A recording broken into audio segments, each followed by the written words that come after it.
Surya Bhai Sarkar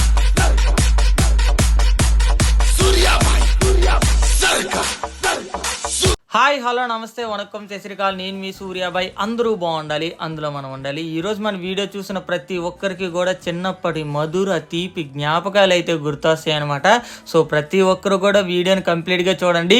అలానే మనమైతే ఫైనల్గా 25,000 ఫ్యామిలీకి అయితే రీచ్ అయిపోయిన కుర్రోళ్ళు. Thank you so much for your lovely support. ముందు కూడా మీ సపోర్ట్ ఎలానే ఉంటుందని ఆశిస్తున్నాను. అలానే మన వీడియోని చూస్తున్న ప్రతి ఒక్కరు కూడా లైక్ అయితే చేసాను. మన ఛానల్కి ఎవరైనా కొత్తగా వచ్చినట్లయితే నా గేమ్ ప్లే నచ్చినా, నా కంటెంట్ నచ్చినా సబ్స్క్రైబ్ అయితే చేసుకోండి, ఓకేనా? ఈ రోజు మన వీడియో ఏంటి అంటే నేను స్కూల్ డేస్ లో చేసిన కొన్ని చిలుపు పనులు అనమాట. ఎలాంటి చిలుపు పనులు చేస్తే ఖచ్చితంగా for every action there is an equal and opposite reaction అంటారు కదా.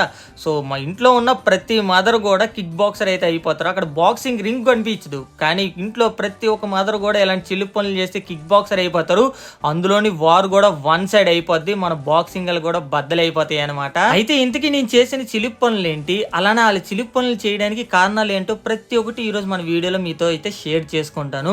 అలానే మన విలేజ్ మన సబ్స్క్రైబర్స్ లో కొంతమందికి అయితే తెలిసి ఉంటది, ఎందుకంటే మన హౌస్ కి చాలా సార్లు విజిట్ అయితే చేశారనమాట. అయితే మా ఊర్లో ఒక ప్రైమరీ స్కూల్ అయితే ఉందన్నమాట. అదే దుంపలు బడి కుర్రోళ్ళు. మా సైడ్ అయితే ఎక్కువగా దుంపలు బడి అయితే అంటారు, ఎందుకంటే అక్కడ మధ్యాహ్న భోజనంలో ప్రతి రోజు దుంపల కూర అయితే పెట్టేవారు. సో ఆ విధంగా దానికి దుంపల బడి అని అయితే వచ్చేసింది.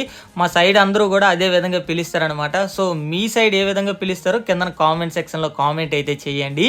అలానే ఆ దుంపల బడిలో మాకు ఒక సార్ అయితే ఉండేవాడు. ఆ సార్కి మూడింటి మీద ఫుల్గా కాన్సన్ట్రేషన్ అయితే ఉండేదన్నమాట. ఫస్ట్ది ఊర్లో నాటుగుడ్లు ఎక్కడ దొరుకుతాయా, ఎవరైనా నాటుగుడ్లు తెచ్చిస్తారా లేదని చూసేవాడు. రెండోది నాటుకోళ్ళు. ఈ రెండింటి మీద అయితే మాత్రం ఖచ్చితంగా కాన్సన్ట్రేషన్ అయితే ఉండేది. ఈ రెండింటికి మించి మిగతా ఇంకొక దీని మీద అయితే కాన్సన్ట్రేషన్ ఉండేది. అదేంటనుకుంటున్నారో, మమ్మల్ని చితకగొట్టడం అనమాట. అది కూడా మామూలుగా కాదు. మా స్కూల్ పక్కనే ఎవరో ఒకటి చింత చెట్టు వేసి వెళ్ళిపోయాడు. అది పెద్దది అయిపోయి అలా అలా పెరిగి అది చింత చెట్టుగా మారి మా ప్రాణాలు అయితే తీసేసేది. చింత చెట్టు కుర్రలు మీ అందరికీ తెలిసే ఉంటుంది అనుకుంటాను. చింత చెట్టు కాస్తాయి చింతకాయలు చింతకాయలు, అదే ఆ చింత చెట్టే.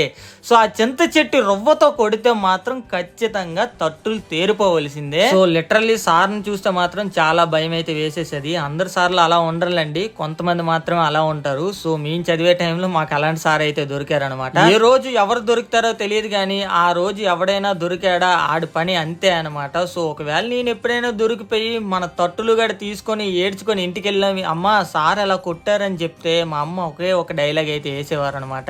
మీరు చదువుకునేది ఫస్ట్, చదువుకోండి ఫస్ట్. ఇంకా డైలాగ్ విన్నాక నా రియాక్షన్ ఎలా ఉండేది అంటే, ఏడ్చుకొని వెళ్ళిన వాడిని మనకి అమ్మ ఏదైనా డైలాగ్ వేసాను అనుకోండి, దాన్ని గుప్చాప్ గా సైలెంట్ గా నవ్వేయాలి. లేదనుకోండి దాని తర్వాత వచ్చే రియాక్షన్ మనకి మ్యాచ్ ఇస్తాడు చూడండి, దానికన్నా డబుల్ త్రిబుల్ ఫోర్త్ కొన్నిసార్లు అది 10 కూడా అయిపోద్ది. సో ఆ డైలాగ్ విన్న వెంటనే నేనైతే గుప్చాప్ గా సైలెంట్ గా నవ్వేసేవాడిని అనమాట. కానీ ఇంటికి వచ్చామని చాలా సంతోషంగానే ఉండేది, నవ్వుకుండే వాళ్ళం. కానీ ఇంటి దగ్గర కూడా రేపు స్కూల్కి వెళ్ళాలి, రేపు మళ్ళీ మ్యాచ్ ఉంటాడే, ఆ భయమే ఎక్కువైతే అయిపోయేది అనమాట. అప్పటి నుంచి లిటరల్ గా చెప్పాలి అంటే నాకు స్కూల్కి వెళ్ళడం చాలా భయంగా మారిపోయింది. భయం భయం భయం, స్కూల్ అనే పదం వింటేనే భయంగా ఉండేది. కానీ ఫైనల్ గా సార్ నుంచి నాకు విముక్తి అయితే కలిగిందనమాట. కానీ స్కూల్ అంటే మాత్రం భయం పోలేదు. సో ఆ సార్ అనేవాళ్ళు మాకు అలా తయారు చేసేసారు, కొట్టి కొట్టి, అది కూడా చింతరవ్వలతో అనమాట. సో మేమైతే ఫైనల్ గా టౌన్ కి అయితే షిఫ్ట్ అయిపోయాం. టౌన్ లో ఒక ఇల్లు అయితే అద్దెకి తీసుకున్నాం అనమాట. సో అప్పుడు మా అమ్మ ఆలోచన ఎలా ఉండేది అంటే, వీళ్ళు గవర్నమెంట్ స్కూల్లో చదివితే పాడైపోతారేమో, ప్రైవేట్ స్కూల్లో జాయిన్ చేద్దామని ఆలోచన అయితే ఉండేదన్నమాట. కానీ చదివే వాళ్ళు ఎక్కడైనా చదువుతారులేండి, కానీ మన పేరెంట్స్ ఆలోచన ఎలా ఉంటుందంటే, మన పిల్లలు ఎప్పుడు బాగుండాలి, సో వీళ్ళకి మంచి స్కూల్లో జాయిన్ చేయాలి, అలానే ఉంటుంది కదా.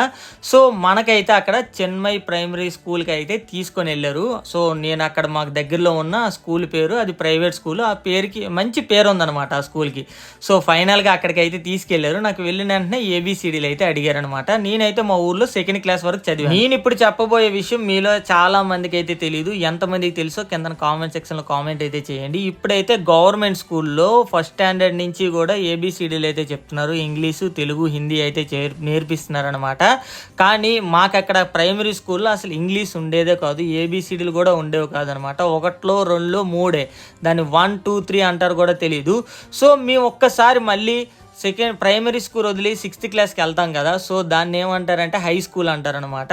సో అక్కడ 1 to 10th వరకు ఉంటుంది, లేదా 6 to 10th వరకు అయితే ఉంటుంది. సో 6th క్లాస్ నుంచి అప్పుడు మాకు ఇంగ్లీష్ అయితే నేర్పించేవారు. సో ఆ సార్ అయితే ఏబిసిడీలు అడిగారు. మనకి ఏబిసిడీలు అంటే ఏం తెలుస్తుంది చెప్పండి, స్కూల్లో స్టార్టింగ్లో చెప్తే కదా మనకు తెలుస్తుంది. సో సార్ ఒకే ఒక మాట అన్నాడు, తిన్నగా తీసుకెళ్ళేసి ఫస్ట్ స్టాండర్డ్లో పడియండి అన్నాడు. సో మా తమ్ముడికి అయితే ఎల్కేజీలో జాయిన్ అయితే చేశారు, నాకు ఫస్ట్ స్టాండర్డ్లో జాయిన్ అయితే చేశారనమాట. ఫస్ట్ స్టాండర్డ్లోనే నేను అక్కడ ఇంగ్లీష్ మీడియంలో ఏబిసిడీలు అయితే నేర్చుకున్నాను. ఆగండి ఇప్పటికే మీలో చాలా మందికి డౌట్ అయితే రావాలి, అదేంటి అన్న స్కూల్ అంటేనే భయం అన్నాడు, ఇప్పుడేమొచ్చు చక్కగా ఫస్ట్ స్టాండర్డ్ వెళ్ళి అక్కడ ఏబిసిడీలు నేర్చుకున్నాను అంటున్నాడని మీలో చాలా మందికి డౌట్ రావాలి. వచ్చిందని నేనైతే అనుకుంటున్నాను. మనం అంత ఫాస్ట్గా చిన్నప్పుడు మన మైండ్ సెట్ ఎలా ఉంటుందంటే, దేన్నైనా చూసి భయపడ్డాం అనుకోండి అది అలానే ఉండిపోద్ది అనమాట. అందుకే చిన్నప్పుడు మన అమ్మోళ్ళు ఏం చెప్తారు, అక్కడ బూచోడు ఉన్నాడు సో ఫాస్ట్గా తిను, లేదంటే ఆ బూచోడు కప్ చెప్పేస్తామనే చిన్నప్పుడు మన మైండ్ సెట్ అలానే ఉంటుంది అనమాట. సో అక్కడ కూడా మనం పెద్ద చిలిప్ పని చేసాం. మేడం ఏముంచో నాకు స్కూల్ వద్దు వద్దు వద్దు అని ఏడుస్తూ ఉంటే మేడం ఏముంచి చేయి పెట్టుకొని లాక్కొని అయితే వెళ్ళిపోయింది అనమాట. సో అప్పుడు నాకు ఏం చేయాలో తెలియక విపరీతంగా ఏడ్చేసి వెంటనే టీచర్ చెయ్యి అయితే కొరికేశాను. సో అప్పుడు మా అమ్మ నాకు ఒక షాట్ ఇచ్చింది, దెబ్బకి 2-3 రోల్స్ అలా ఇలా రోల్ చేసుకుంటూ అలా వెళ్ళిపోయాను అనమాట. ఆ కిక్ బాక్సింగ్ షాట్ కూడా ఇవ్వడానికి ఒక మెయిన్ రీజన్ ఉందిలేండి. చాలా మంది విడిపించడానికి ట్రై చేశారు కానీ నేనే పళ్ళు అలా పట్టుకొని బిగబెట్టి వదలలేదంట. సో అందుకే మన కిక్ బాక్సింగ్ షాట్ అయితే మా అమ్మ ఇచ్చింది. సో అప్పటి నుంచి స్కూల్ అంటే భయం దానికన్నా మా అమ్మ ఇచ్చిన బాక్సింగ్ షాట్కే భయం ఎక్కువ మొదలైపోయింది. సో అప్పటి నుంచి స్కూల్ డైలీగా వెళ్ళేవాడిని అనమాట. సో భయం మొదలైపోయింది కదా, మనకు ఒక దీని మీద కన్నా ఇంకో దీని మీద భయం ఎక్కువ ఉన్నప్పుడు భయం దేని మీద ఉందో ఎక్కువ దాన్నే పాటిస్తాం. సో అప్పటి నుంచి స్కూల్కి డైలీగా వెళ్ళేవాడిని. సో అక్కడైతే నేను 3rd క్లాస్ వరకు అయితే చదివాను, కానీ స్కూల్ అంటే మాత్రం ఖచ్చితంగా భయం పోలేదు లిటరల్లీ కుర్రోళ్ళు. దాని తర్వాత మేము హౌస్ మళ్ళీ చేంజ్ అయ్యాం. సో దాని దగ్గరలో ఉన్న శ్రీ గాయత్రి విద్యా వికాస్ అనే స్కూల్లో అయితే జాయిన్ అయ్యాం. సేమ్ అక్కడ కూడా ఇదే చిలిప్ పని అయితే చేశాను, కానీ అప్పుడైతే మా అమ్మ తిట్టలేదు కొట్టలేదు ఏం చేయలేదు, కొంచెం ప్రశాంతంగా కూర్చొని పెట్టి అయితే చెప్పింది. సో అప్పటి నుంచి నా మైండ్ సెట్ అనేది కొద్దిగా మారిందనమాట. సో పిల్లలకి ఎప్పుడు కొడితేనే కాదు, కొంచెం ప్రశాంతంగా కూర్చొని పెట్టి చెప్పినా కూడా వింటారు, ఎక్కువ కొట్టినా కూడా రాడ్ తేరిపోతారు ఉంటారు కదా, అందులోని తల్లిదండ్రులకు మనమే లోకం కాబట్టి మా అమ్మకి మేము సర్వస్వం అనుకోండి.